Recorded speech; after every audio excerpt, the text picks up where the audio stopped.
राजा राम और जानकी जी रानी आनंद में अवध राजधानी। मिथिला के समाज के आने के बाद कुछ दिनों बाद, 3 दिन 4 दिन बाद, रात्रि में सीता जी की मैया सुनैना जी गई हैं कहां? राम जी की मां कौशल्या जी के पास में। यहां आप पढ़िएगा, माताएं सभी चारों मैया बैठी हैं, कौशल्या मैया, कैकेयी मैया, सुमित्रा मैया और सुनैना जी मिलने आई हैं। चारों माताएं बैठी हैं, कोई किसी से कुछ बोल नहीं रहा है, मौन। सुमित्रा मैया ने चुप्पी तोड़ी और सुमित्रा मैया कहती हैं सुनैना जी से, बहन क्या सत्य में ब्रह्मा जी बूढ़े हो गए हैं अब? सुनैना जी ने कहा, ऐसा क्यों बोल रही हैं? उनका व्यवहार ऐसा हो गया है। दूध के ऊपर जो मलाई जमती है ना, कितनी पतली होती है आप सोचिए। कहती हैं कि ब्रह्मा जी की करनी ऐसी है मानो कोई दूध के फेन को फोड़कर और फिर उसको यदि सिलना हो तो वज्र के टाके से सिल रहा हो। क्या वो दूध का फेन वज्र के प्रहार को बर्दाश्त कर पाएगा? इतना कोमल, ऐसी ब्रह्मा जी की करनी हो गई है। कौशल्या जी ने कहा, बहन आपसे एक बात पूछूं? सुनैना जी ने कहा, कहिए। बहन, प्रकाश के कितने साधन हैं? सुनैना जी ने कहा, बहन 3, सूर्य, मणि और दीपक। कौशल्या जी कहती है, बहन सूर्यवंश का सूर्य महाराज के साथ डूब गया है, हमारे वंश का सूर्य डूब गया। रघुवंश का मणि राम था, रघुवंश का मणि अयोध्या से दूर चला गया है। अब हमारे कुल को प्रकाश करने के लिए केवल एक दीपक का सहारा है। सुनैना जी ने पूछा, वो दीपक है कौन? कौशल्या जी ने कहा था, बहन मुझे भी पता नहीं था, लेकिन मरते समय महाराज ने मुझे परिचय कराया। कहा, कौशल्या जाने हूं सदा भरत कुल दीपा। महाराज ने कहा था, कौशल्या भरत को कुल का दीपक समझना। बहन, इस वंश को प्रकाश देने के लिए केवल एक दीपक का सहारा बचा है और मुझे भय लग रहा है कि कहीं राम के वियोग रूपी बयार के आगे वो दीपक बुझ न जाए। आप महाराज जनक से कहिए ना, महाराज अपनी ओर से ऐसा कुछ कर दें कि राम लक्ष्मण को छोड़कर भरत को अपने साथ में रख ले। क्यों? मुझे राम की चिंता नहीं है बहन, मुझे अपने पुत्र भरत की चिंता सताई जा रही है। मोरे सोच भरत कर भारी। सुनैना जी ने कहा, कौशल्या जी आप चिंता मत करिए, ये जो कुछ भी घटनाएं घटी हैं, श्री याज्ञवल्क्य ऋषि ने हम लोगों को पहले ही बता दिया था। राम बन जाएंगे, निशाचरों का अंत करेंगे और वापस आकर राम ही अयोध्या के राजा बनेंगे। समझाया और जाते समय सीता जी को अपने साथ लेके चली गई। कौन? उनकी मैया सुनैना जी। मेरे भैया कल्पना करिए, जो पिता दुल्हन की सज्जा में दुल्हन के रूप में अपनी बेटी को विदा किया हो और विदाई के बाद आज पहली बार भेंट हो रही है और वही बेटी तपस्विनी के रूप में दिखाई पड़े, पिता को कैसा लगेगा? है? लेकिन महाराज जनक आनंद में झूम उठे। क्यों? महाराज जनक को अपना संस्कार दिखाई पड़ रहा था और मेरी मां किशोरी जी को हृदय से लगाकर जनक जी बोल पड़े, पुत्री पवित्र किए कुल दो, पुत्री पवित्र किए कुल दो, सुजस धवल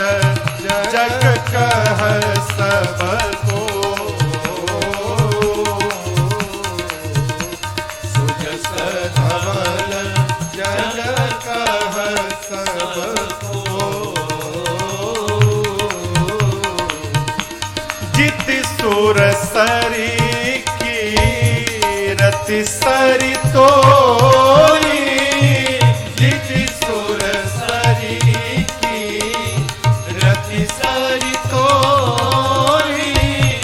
गवन कीन्ह विधि अंड करोरी गवन कीन्ह विधि अंड करोरी गंगा अवानी थलती न पड़े गंगा अवानी थलती न पड़े एक ये साधु समाज घने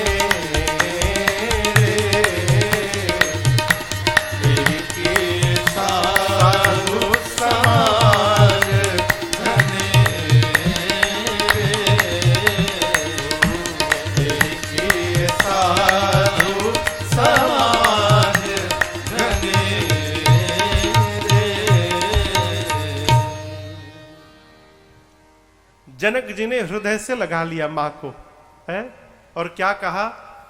पुत्री पवित्र किए कुल दो। महाराज ने कहा आज मेरी बेटी जानकी ने एक नहीं दो दो कुलों को पवित्र किया है। कैसे? निमि कुल में जन्म लेकर सीता ने निमि कुल को पवित्र कर दिया और रघुकुल की बहू बनकर मेरी बेटी ने रघुकुल को भी पवित्र कर दिया। मैं बड़भागी हूं कि मैं जानकी का पिता जनक हूं, मैं सौभाग्यशाली हूं। महाराज ने मैया को खूब लाड़ लड़ाया। देखिए, घर में बेटा हो जाए तो आदमी बैंड बाजा बजावत है। अब बेटी जन्म ले ले तो फोन करने पर कहता महाराज बेटी हो गई। लड़कवा छोड़ के भाग जाई हो और ये बेटियां ही बुढ़ापे में आपको पानी पिलाया करेंगी। हम जहां रहते हैं कलकत्ता में अधिकतर बंगाली फैमिलीज में बुढ़ापा बेटी के घर में बीतता है, बेटे छोड़ के भाग जाते हैं। बेटियों का सम्मान करना प्रारंभ करिए। लड़का तारेगा भी तो एक कुल को तारेगा, बेटा उद्धार भी करेगा तो एक कुल का, लेकिन बेटी एक कुल को नहीं, बेटी दो दो कुलों को तार देती है। इसलिए बेटियां बेटों से कई मायने में श्रेष्ठ है। बेटियों का आदर करिए। जिस आंगन में बेटियां खिलखिलाती हैं, घूमती हैं, नाचती हैं, मनुस्मृति कहती है उस आंगन में साक्षात देवता वास करते हैं। साक्षात, बेटों के लिए नहीं कहा। जिस घर में स्त्री का सम्मान है, आदर है, यत्र नारी अस्ति पूज्यन्ते रमन्ते तत्र देवता, मनुस्मृति, देवता वास करते हैं वहां पर। बेटियों का आदर सत्कार करिए, है? जनक जी ने खूब कहा। गंगा ने तो केवल गंगा की महिमा धरती पर व्याप्त है। गंग अवनी थल तीन बड़ेरे, गंगा ने 3 स्थान बनाया, हरिद्वार, प्रयाग और गंगा सागर। लेकिन आपकी इस कीर्ति ने, सीता की कीर्ति ने केवल धरती नहीं करोड़ों करोड़ों ब्रह्मांड को तार दिया है। मैं बड़भागी हूं कि मैं जानकी का पिता हूं। महाराज ने खूब प्रेम किया, लाड़ लड़ाया। थोड़ी देर बाद सीता मैया जानती है कि सासू माताओं की सेवा का समय आ गया, इसलिए माता पिता से अनुमति मांगकर सेवा करने चली गई। इधर रात्रि में एकांत में सुनैना जी ने जनक जी से कहा, महाराज कौशल्या जी कह रही थी आप ऐसा कुछ कर देते कि राम लक्ष्मण को छोड़कर भरत को अपने साथ में रख लेते।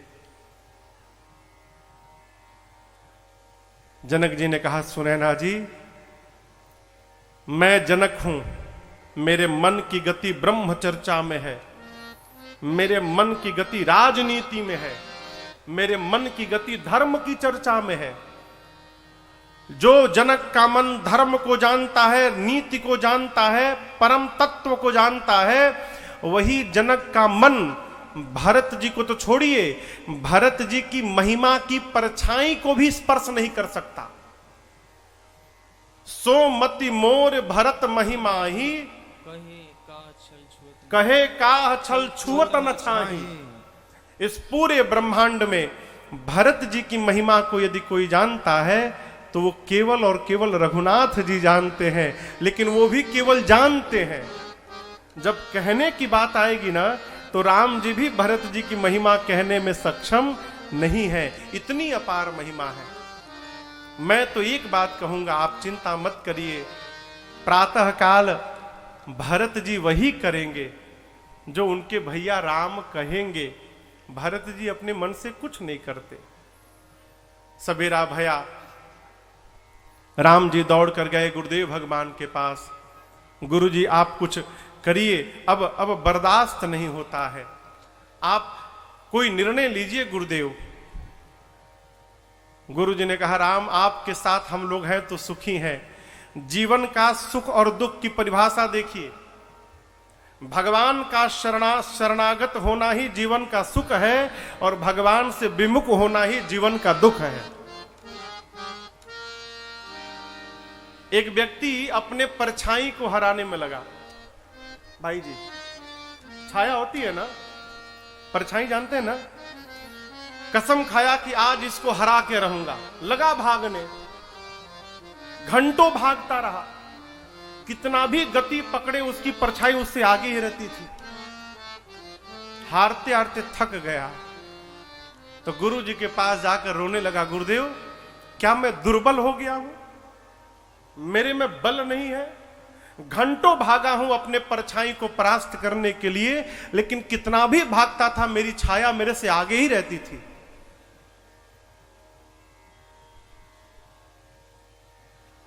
गुरु जी मुस्कुराए, कहे बेटा तुझे भागने की आवश्यकता ही नहीं थी। तू यदि अपनी छाया को हराना चाहता था तो किसने कहा कि भागो, तू केवल अपनी दिशा बदल लेता प्यारे। यदि तू सूर्य की ओर मुड़ जाता ना तो तेरी छाया अपने आप तेरे से परास्त होती, पीछे चली जाती। तू सूर्य से विमुख भाग रहा था, इसलिए तेरी छाया सामने सामने जा रही थी। उसी प्रकार यदि कोई अपने जीवन के दुख को समाप्त करना चाहता है तो कुछ भागे नहीं, केवल भगवान की ओर अपना मुख कर लीजिए। भगवान की ओर मुख करने से दुख रूपी छाया अपने आप पीछे चली जाएगी, आपको हराना नहीं पड़ेगा। यहां गुरु जी कहते हैं, प्राण प्राण के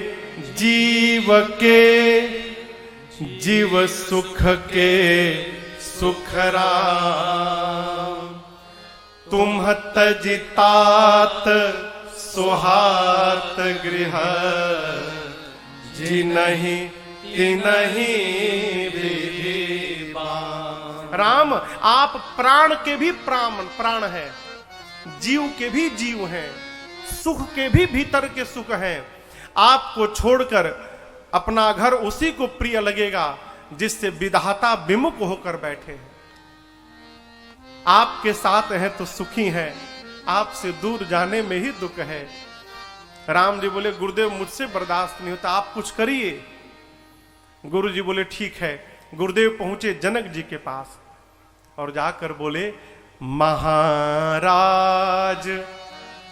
अब कीजिए सोई, सब कर धर्म सहित हित होई।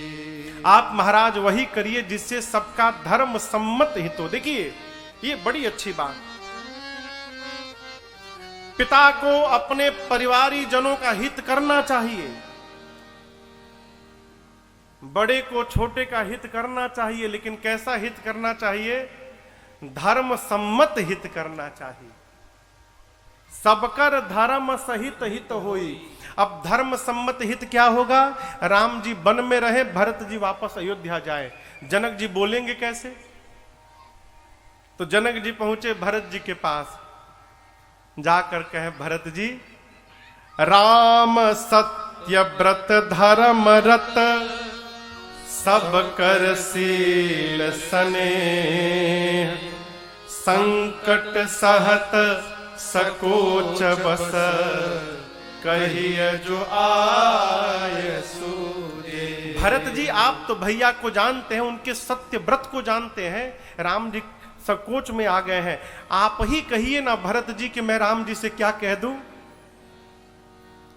भरत जी बोले मैं बोलूं, पिता के समान आप हैं, भगवान के समान गुरु जी हैं, आप लोगों के रहते ये छोटा बालक कहेगा शिशु सेवक आ यसु अनुगामी, मैं बालक हूं, मुझे आज्ञा का पालन करना चाहिए, मैं कैसे बोलूंगा ये करिए, आप लोग निर्णय लीजिए। कोई निर्णय नहीं लिया तो गुरुजी सबको लेकर पहुंचे राम जी के पास। कहे राम, जनक जी और भरत जी के बीच ऐसी ऐसी वार्ता भई है, पुत्र आप निर्णय ले लो।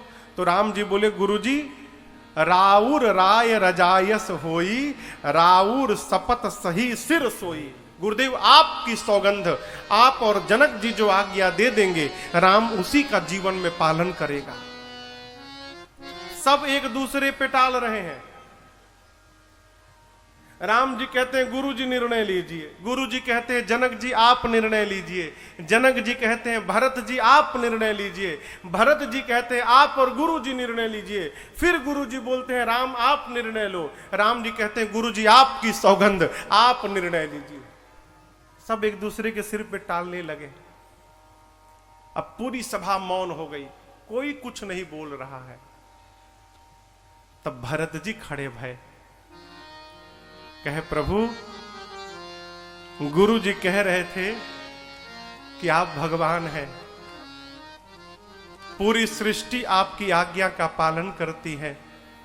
आपने भरत को आज्ञा दी थी कि भरत अयोध्या का राजपाट संभाले, लेकिन मुझे देखिए, मैंने आपकी आज्ञा को दुराकर और पूरे समाज को लेकर वन में चला आया, और आपने भरत के इस दूषण को भी भरत का भूषण बना दिया। मेरे दोष को भी आपने सद्गुण देख लिया। प्रभु मैं आपसे एक बात कहूं, मैं क्या चाहता हूं। राम जी बोले बताइए। भरत जी कहते हैं भैया, जहां नाथ रख दोगे वहीं मैं रहूंगा, और जहां ले चलोगे वहीं मैं चलूंगा, जहां ले चलोगे वहीं मैं चलूंगा, जहां नाथ रख दोगे, जहां नाथ रख दोगे वहीं मैं रहूंगा, जहां ले चलोगे वहीं मैं चलूंगा, जहां ले चलोगे वहीं मैं चलूंगा। सभी लोग आइए।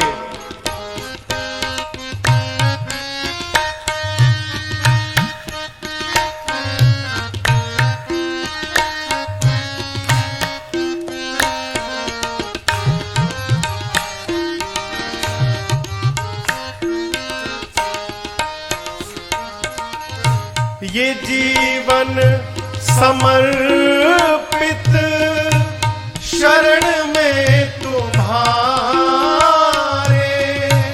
तुम ही मेरे सर्वस्व, तुम ही प्राण प्यारे। ये जीवन समर्पित शरण में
ये जीवन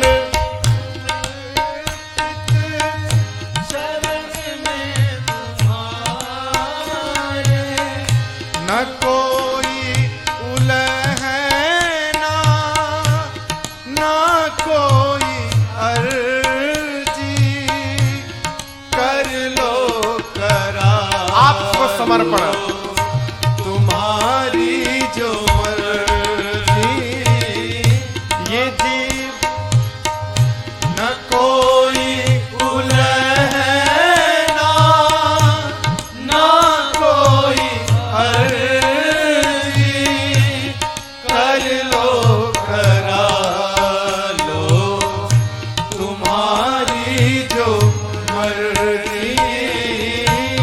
कहना भी होगा तो कहना भी होगा तो तुम्हीं से कहूँगा जहाँ ले चलोगे वहीं मैं चलूँगा जहाँ ले चलोगे वहीं मैं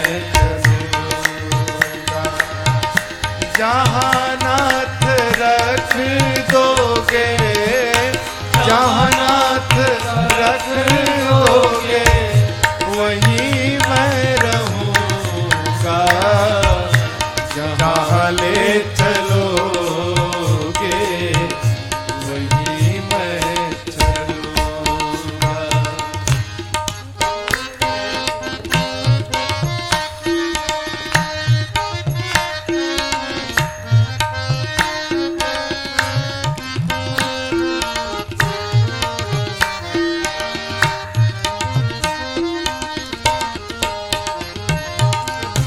तुम्हारे ही दिन है तुम्हारी ही रातें तुम्हारे ही दिन है तुम्हारी ही रातें कृपानाथ सब कुछ है तुम्हारी कृपा कृपानाथ सब कुछ है तुम्हारी कृपा सहाओगे नाथ जो भी सहाओगे नाथ जो भी मैं खुशी से सहूँगा जहाँ ले चलोगे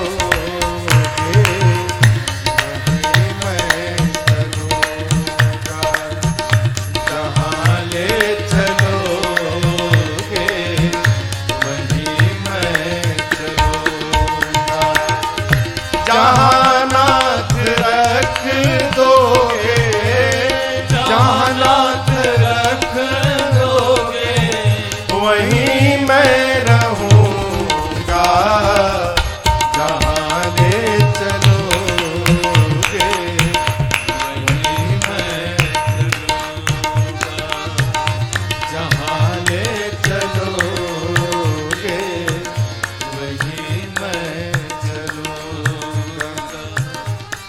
जहाँ ले चलोगे वहीं मैं चलूँगा। क्या कहा भरत भैया ने?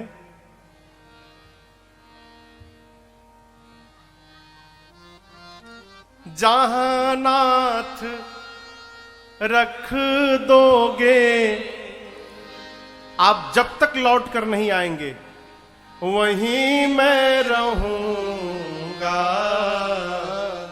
नहीं तो प्रभु जहां ले चलोगे वहीं मैं चलूंगा। भरत जी अपनी बात स्पष्ट कर दिए।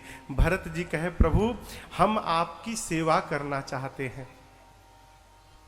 राम जी बोले कौन सी सेवा करना चाहते हो? भरत जी कहते प्रभु आज्ञा सम नसु साहिब सेवा सो प्रसाद जन पावे देवा अज्ञान सम। देखिए, वस्तुतः हम लोग सेवा समझते हैं कि पांव दबा दिए, पंखा चला दिए, सर दबा दिए, खोपड़ी पर चमेली का तेल थोप दिए, ये सेवा है। सेवा नहीं है, ये कर्तव्य है, ये आपका कर्तव्य है। सेवा क्या है? जीवन में श्रेष्ठ की आज्ञा का पालन करना, ये जीवन की सबसे बड़ी सेवा है। अब समझिएगा, पिताजी हैं, रोज रात को 2 घंटा बाबूजी का पांव दबा रहे हैं, अब बात एक भी नहीं मान रहे हैं।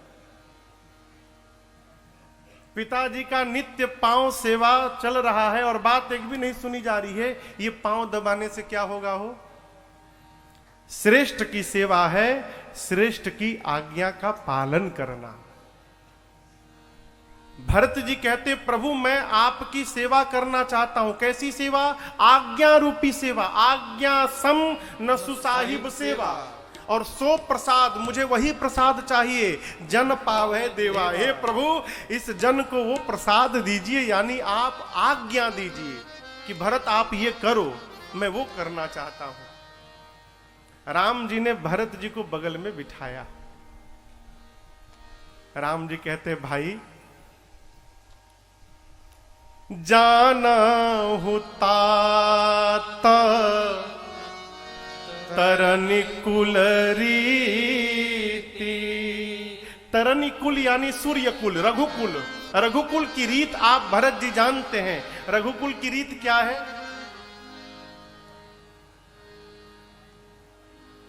रघुकुल रीति सदा चलिया,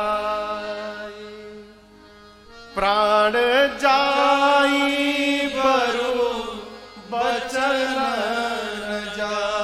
ये रघुकुल की रीति है। राम जी कहते हैं, भरत जी आप सूर्यवंश की रीति को ठीक से जानते हैं। जाना हु तात तरनी कुल रीति। आप पिताजी के सत्य को जानते हैं, पिताजी के प्रेम को जानते हैं, उनके जीवन को जानते हैं। भरत जी आप अपने धर्म को जानते हैं और आप अपने भैया राम के भी धर्म को जानते हैं। कहिए ना, अभी कितना बज रहा है? हो अभी 4:35 होने वाले हैं। कल्पना करिए, सूर्य के डूबने का समय है लगभग 6:15 बजे के आसपास, है ना? आजकल यदि 3 बजे ही सूर्य डूब जाए तो संसार में कौन होगा जिसको कष्ट नहीं होगा? राम जी कहते हैं, भाई यदि समय से पहले सूर्य डूब जाए तो संसार में कौन होगा जिसे कष्ट नहीं होगा? ठीक यही उत्पात हम लोगों के साथ भया भाई। समय से पहले पूज्य पिताजी चले गए, इस सूर्यवंश का सूर्य डूब गया। लेकिन आप चिंता मत करना भाई, पिताजी के जाने के बाद भी अभी हम अनाथ नहीं भये हैं। देखिए, पिता के रूप में जनक जी महाराज बैठे हैं और भगवान के रूप में साक्षात गुरुदेव भगवान बैठे हैं। हम और आप अभी अनाथ नहीं भये हैं। भरत जी सुन रहे हैं। राम जी कहें, हम तो यही कहेंगे भरत जी, आप अपना भी धर्म जानते हैं, मेरा भी धर्म जानते हैं। आप अपने धर्म का पालन करिए और भैया से उनके धर्म का पालन करा दीजिए। सो तुम करहु करावहु मोहु अकरावहु मोहु।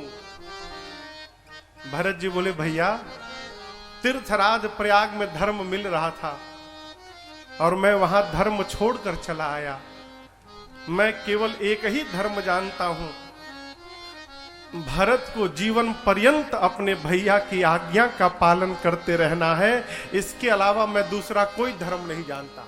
आप कहिए कि मुझे क्या करना है।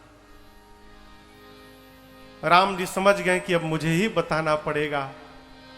तो भगवान ने कहा, भाई यदि आप चाहते हो कि मैं कहूं तो चलिए मैं ही आपसे निवेदन करता हूं। आज हम और तुम दोनों भाई मिलकर चलो बंटवारा कर लेते हैं। बंटवारा शब्द सुनते भरत जी कांप गए, कहे प्रभु आप मेरे से बंटवारा करेंगे? अयोध्या की सत्ता को आपने भी ठोकर मारा, मैंने भी ठोकर मारा, और आप मेरे से बंटवारा करेंगे? राम जी बोले बंटवारा करेंगे भाई, लेकिन हम संपत्ति का बंटवारा नहीं करेंगे, हम दोनों भाई मिलकर अपने घर की विपत्ति का बंटवारा करेंगे, हम लोग विपत्ति बांटेंगे भाई। राम जी कहते हैं बाटी विपत्ति सबहि मोहि भाई, तुम ही अवधि भरी बड़ी कठिनाई। मैं जानता हूं कि आपको 14 वर्ष कष्ट होगा भरत, लेकिन 14 वर्ष आप अयोध्या रहेंगे, 14 वर्ष मैं वन में रहूंगा। माई बाप, जीवन में भाई से भाई के बीच में दूरी हो जाए, इससे बड़ी विपत्ति संसार में कुछ नहीं हो सकती। ये प्रसंग कहता है यदि भाई के साथ बंटवारा करना भी पड़े तो विवेकी पुरुष को भाई के विपत्ति में बंटवारा करना चाहिए, संपत्ति में बंटवारा नहीं करनी चाहिए। राम जी कहते हैं विपत्ति बांटेंगे। राम जी कहते हैं भाई भरत, भाई भुजा के समान होता है। भाई क्या होता है? भुजा। आप कल्पना करिए ये हाथ है ना, यदि हाथ 100 जगह टूट जाए, इसकी हड्डियां खंड खंड हो जाएं, और उसके बाद यदि कोई शरीर पर प्रहार करने आए ना, तो पहले हाथ ही सामने आता है। हाथ बेचारा नहीं सोचता कि हम तो पहले से टूटे हुए हैं और टूट जाएंगे। शरीर को बचाने के लिए हाथ सामने आता है। राम जी कहते हैं भरत तुम मेरी भुजा हो, आज विधाता ने तुम्हारे भाई पर वज्र से प्रहार किया है, और इस प्रहार को मेरा भाई भरत नहीं बचाएगा तो कौन बचाएगा? राम जी ने जब ये बात कही तो भरत जी प्रभु के चरणों में लुट गए। कहते प्रभु नाथ भयउ सुख साथ रहे को। आपने अपने मुख से आज्ञा दे दी नाथ, हम तो अभिषेक की भी सामग्री लाए हैं। राम जी बोले अभी नहीं, 14 वर्ष बाद। राम जी ने कहा अत्रि मुनि से पूछिए, अत्रि जी जहां कहें अभिषेक की सामग्री को सुरक्षित करा दीजिए। आप जब चित्रकूट से बांदा की ओर जाएंगे ना, बांदा तो बीच में एक स्थान पड़ता है, वहां कुआं है जिसका नाम है भरतकूप, आज भी है। उसी कुएं में अत्रि मुनि ले जाकर राज्याभिषेक की सारी सामग्रियों को सुरक्षित कराए हैं, और कहे भरत जी आज के बाद इस कुएं का नाम भरतकूप पड़ेगा, और जो भी इस कुएं के जल को अपने ऊपर छिड़केगा उसे एक ही बार में धरती के समस्त तीर्थों में स्नान करने का फल प्राप्त हो जाएगा। ये इस कूप की महिमा बताई। इसके बाद राम जी से अनुमति लेकर भरत जी 5 दिन चित्रकूट का दर्शन किए हैं। 6वें दिन सब लोग बैठे हैं। आज विदा का दिन है, आप मानस पढ़िएगा। सब लोग बैठे हैं परंतु कोई किसी से कुछ बोल नहीं रहा है। आपसे एक निवेदन करूं, यदि हमारे श्रेष्ठ को हमसे कोई बात कहने में संकोच हो रहा हो और इस बात का हमें पता चल गया, तो हमको आज्ञा लेने की आवश्यकता नहीं होती। स्वामी को और संकोच में न डाला जाए, इससे बिना कहे व्यवहार में लग जाना चाहिए। भाई जी, राम जी संकोच में बैठे कि कैसे कह दें कि भरत जी आप चले जाइए, कैसे कह दे भाई को। तो प्रभु को संकोच में जानकर भरत जी स्वयं खड़े भय और हाथ जोड़कर कहते प्रभु अब गोसाई मोहि देहु रजाई सेवो अवध अवधि भरी जाई। यहां भाषा देखिए, भरत जी कहते हैं, हे प्रभु आप मुझे राज आज्ञा दीजिए। अब गोसाई मोहि देहु रजाई। राज आज्ञा कौन देता है? राजा। भरत जी कहते हैं आप राजा हैं, इसलिए भाई के प्रेम में तो नहीं जा पाऊंगा, लेकिन यदि राजा की आज्ञा मिल गई तो नहीं पालन करने पर राजद्रोह हो जाएगा। आप मुझे राज आज्ञा दीजिए। भरत जाइए यहां से, 14 वर्षों तक मैं अयोध्या की सेवा करूंगा प्रभु। राम जी खड़े होकर भरत जी को हृदय से लगाए, कहा भरत कुछ भी करिएगा ना तो गुरु जी से और मैया से पूछ पूछ कर करिएगा। क्यों? जो माता पिता गुरु से अनुमति लेकर व्यवहार करता है, यदि वो गलत रास्ते पर भी पांव पड़ जाए तो उसका जीवन कभी गड्ढे में गिरने वाला नहीं है। श्रेष्ठ का आशीर्वाद ही हर पल उसका रक्षण करता रहता है। आप अनुमति लेकर व्यवहार करिएगा। राम जी ने कहा आप मुखिया बन के जा रहे हैं, और भाई मुखिया मुख सोचा ही। 7वीं कक्षा में हम लोग ये दोहा पढ़े थे, 7वीं कक्षा में है? पता नहीं आजकल पढ़ाया जाता है कि नहीं पढ़ाया जाता है, भगवान जाने है? मुखिया मुख सोचा ही, खान पान कहूं एक, पालय पोसई सकल अंग, तुलसी सहित विवेक। अच्छा ये बताओ, दाहिने हाथ और बाएं हाथ में सबसे अधिक मेहनत कौन करता है? कहिए। दाहिना हाथ ना। मुख बेचारा किसी दिन सोचता है कि दाहिना हाथ बहुत मेहनत करता है, इसको ज्यादा प्रोटीन दो, बाएं हाथ को कम प्रोटीन दो। सोचता है नहीं। मुख भोजन लेता है तो सिर से लेकर पांव तक जितने अंग हैं, मुख सबका एक समान पोषण करता है। राम जी कहते हैं भाई ये मुखिया का स्वभाव होना चाहिए। मुखिया को अपने परिवारी जनों में भेदभाव नहीं करना चाहिए, मुखिया को सबको एक समान देखना चाहिए।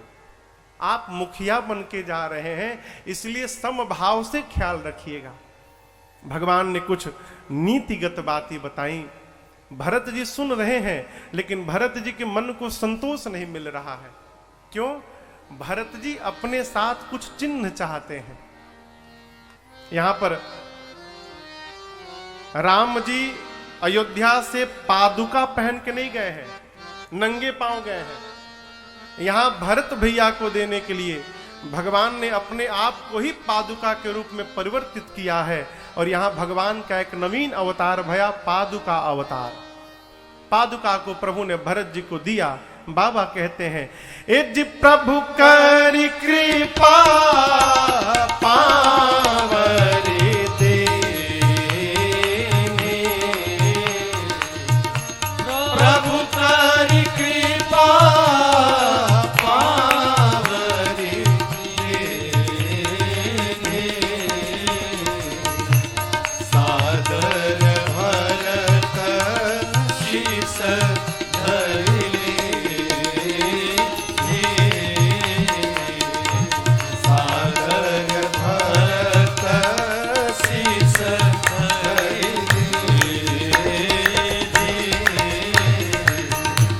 भरत मुदिता अवलंब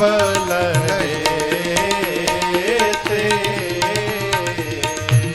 भरत मुदिता अवलंब लेते, अस सुख जस सिया राम रहे, सुख जस सिया राम रहे ते, अस सुख जस सिया राम रहे ते। प्रभु ने पादुकाओं को दिया, भरत भैया ने पादुकाओं को सिरोधार्य किया है।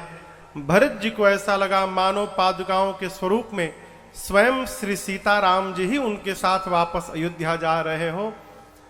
प्रभु ने भरत जी को हृदय से लगाया है। और आज आप दर्शन करिए, विदा के समय जैसे राम जी ने भरत जी को गले लगाया है, गले लगाने के बाद बारिज लोचन मोचत बारी देखी दसासुर सभा दुखारी। प्रभु और भैया भरत दोनों बहुत रोए हैं। भरत जी को समझाकर और दोनों समाज को यथा योग्य दंड प्रणाम करके प्रभु ने चित्रकूट से विदा किया है। चित्रकूट से निकलकर अयोध्या पहुंचने में दोनों समाज को 9 दिन का समय लगा। कितना समय लगा? 9 दिन।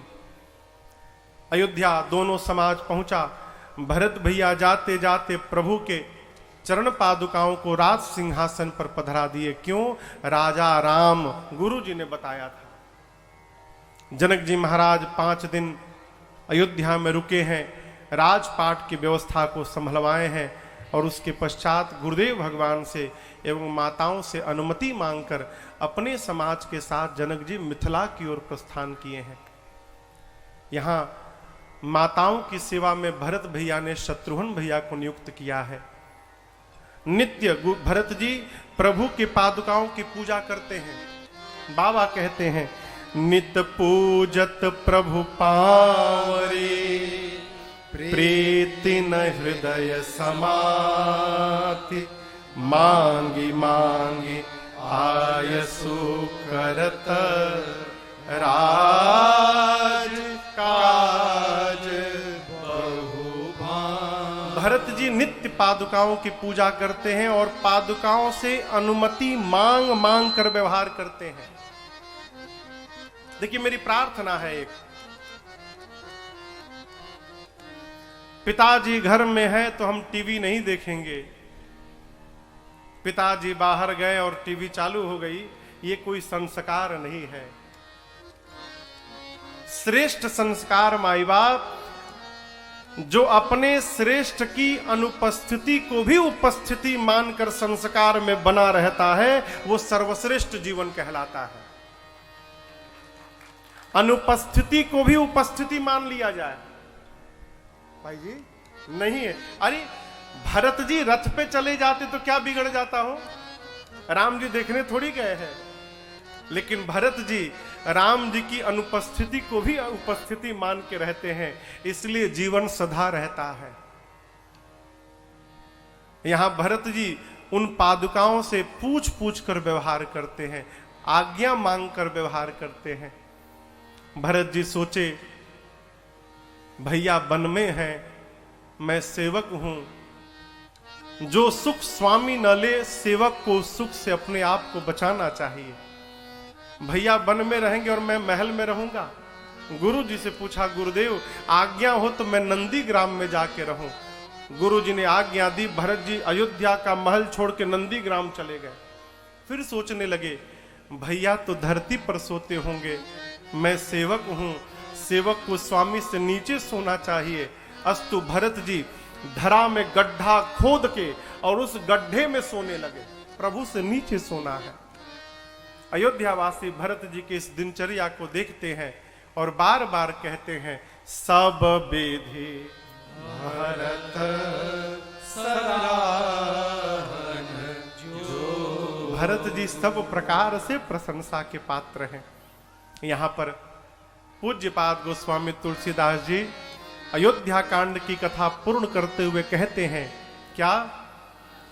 सिया राम प्रेम पीयूष पूरन होत जनमन भरत को। सिया राम प्रेम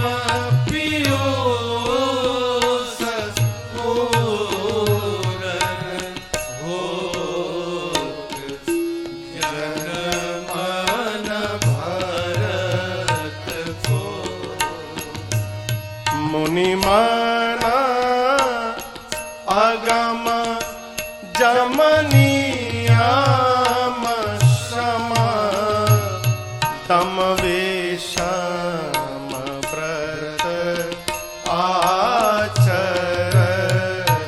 को मुनिमान अगम जमनीयाम सम तम वेशम व्रत आचरत को दुखदाह दारिद्रं भदूषण सुजसमिस अपहरत को दुखदाह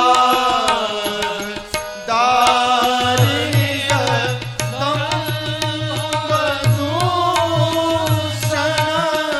सुजसमिस अपहरत को कलिकाल तुलसी से सखनी हठिराम सनमुख करत को कलिकाल तुलसी से सखनी हठिराम सनमुख करत को हठिराम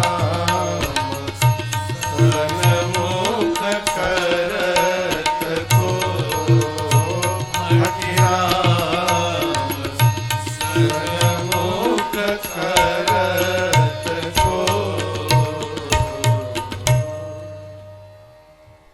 गुरुदेव पूज्यपाद गोस्वामी तुलसीदास जी महाराज कहते हैं, सीताराम जी के प्रेम रूपी अमृत से भरे हुए पात्र का नाम है भरत जी।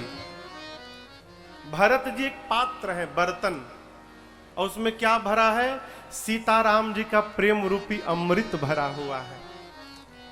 गोस्वामी जी कहते हैं, यदि भरत जी जन्म न लेते तो अष्टांग योग, योग की 8 पायदान है। आजकल तो लोग 5 पराठा खाने के बाद भी ध्यान लगा लेते हैं। हंसी भी आती है सुन के। क्या कर रहे थे भाई साहब? थोड़ी देर महाराज जी ध्यान में बैठा था। इतना आसान है ध्यान? अष्टांग योग में 7वें पायदान पर ध्यान है। 7वें पर ध्यान के बाद केवल समाधि बचा है। यम, नियम, आसन, प्राणायाम, प्रत्याहार, धारणा, ध्यान, तब जाकर समाधि है। आसन तो सिद्ध हुआ ही नहीं भाई जी। 3 घंटा की कथा में 500 बार पांव बदल रहे हैं। एक आसन पर 10 मिनट बैठा नहीं जा रहा है और ध्यान की बात करते हैं। गोस्वामी तुलसीदास जी कहते हैं, ये अष्टांग योग मुनियों के मन को भी अगम था। लेकिन यदि भरत जी जन्म न लेते तो वो सबके लिए सुगम कौन बनाता है? कलयुग के विकार काम, क्रोध, मद, मोह, लोभ, मत्सर, यदि भरत जी जन्म न लेते तो इन विकारों का समन कौन करता? और पूज्यपाद गोस्वामी तुलसीदास जी अपने बारे में कहते हैं, यदि भरत भैया जन्म न लिए होते तो इस 60 तुलसी को हठ पूर्वक इस कलिकाल में रघुनाथ जी के सन्मुख ला के खड़ा कौन करता, यदि भरत जी जन्म न लिए होते तो। ये गोस्वामी तुलसीदास जी ने अयोध्या कांड की फलश्रुति गाई। अब भैया भरत के चरित्र की फलश्रुति कहते हैं। भरत चरित करने तुलसी जो सादर सुनई, सिय राम पद प्रेम अवश्य होई भवरस बिरही। कहते हैं भरत जी के चरित्र को आदर पूर्वक, सादर जो निरंतर सुनेगा, दो कार्य उसके जीवन में अवश्य होंगे। दीनदयाल भैया, भरत जी के चरित्र को आदर पूर्वक जो निरंतर सुनेगा उसके जीवन में दो काम अवश्य होंगे। क्या? सिय राम पद प्रेम अवश्य होय, सीताराम जी के चरणों में अवश्य प्रेम होगा। और दूसरा, अवश्य होय भवरस बिरति, भवरस संसार के विषय रस से धीरे धीरे मन को उपरति प्राप्त हो जाएगी।